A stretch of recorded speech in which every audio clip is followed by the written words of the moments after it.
Hi, I'm Cynthia, and I've had long-haul COVID for going on 3 years. And I wanted to share with anyone else who might be suffering the key to getting better. Now, like me, you may not actually fully heal, but the key to getting better is knowing your limits on energy. You know how you're always being encouraged to break through walls? Well, long-haul COVID is not one of those illnesses that you should do that with, especially when it comes to energy.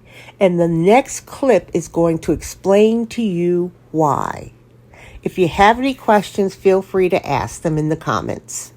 Though many of the symptoms go away, the most common symptoms of long COVID, the fatigue, brain fog, and post-exertional malaise, meaning you do an activity that should not be tiring and it just wears you out and it makes your symptoms worse. Those three symptoms are the last ones to go away. When that wall, that post-exertional malaise goes away, that everything gets better, which really makes me think it's fundamental to long COVID. Getting into the treatment directly, I really think about it in 4 steps. The first being managing that energy and avoiding hitting that wall of post-exertional malaise. The next focused on intentional rehabilitation, that's building on your strengths, accommodating your deficits. The next gets a little bit into the more medical management, using medications and evidence-based treatments to treat symptoms.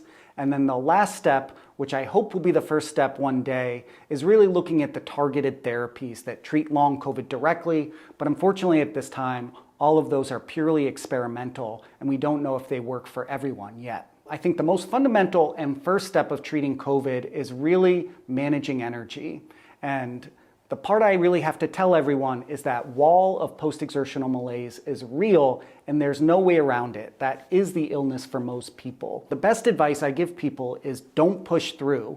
You got to recognize when your body is sending you the signals that you are running out of energy and approaching that wall. For some people that's feeling short of breath, having a higher heart rate, feeling achy, or just not feeling with it and not being able to concentrate. That battery is limited. I really encourage people to be intentional about how they use that battery throughout the day, take breaks to be able to recharge it, and get good sleep at night so it's as full as it can be for the next day.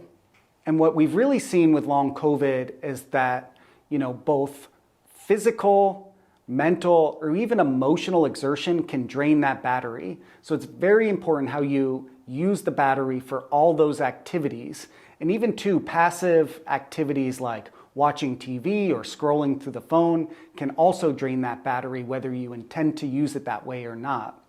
So just to make sure you understand this, post-exertional malaise means that you get extremely weak, physically, mentally, to the point where you feel like you can do absolutely nothing.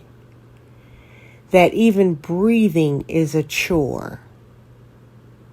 So take this seriously, because as soon as you can manage this, you'll start to heal emotionally.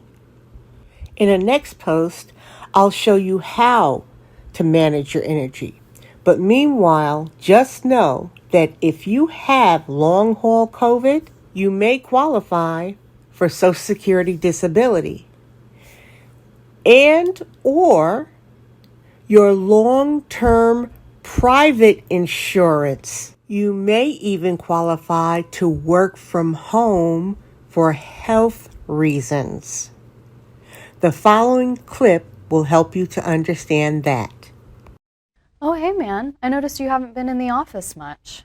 I've been missing the office, but my long COVID symptoms have been making it hard for me to work in an office setting. Oh, I'm sorry to hear that. What's better about being at home? Just the little stuff. I can keep the lights a little bit dimmer, and I can take more frequent breaks from my computer screen. I bet if you asked the boss, she would let you make some adjustments to your office. No shot. The boss is not that agreeable. Actually, she has to. Long COVID symptoms can be considered a disability under the Americans with Disabilities Act. That means the EEOC is in your corner. That doesn't make sense. I don't have a disability. And what even is the EEOC? Technically, you could qualify. In 2021, the EEOC, alongside the Department of Justice and Health and Human Services, issued guidance for how long COVID fits into the ADA's definition of disability. That's great, but how does that help me with my boss? The EEOC enforces federal workplace discrimination laws, so if she denies your claim, you could have grounds for a charge.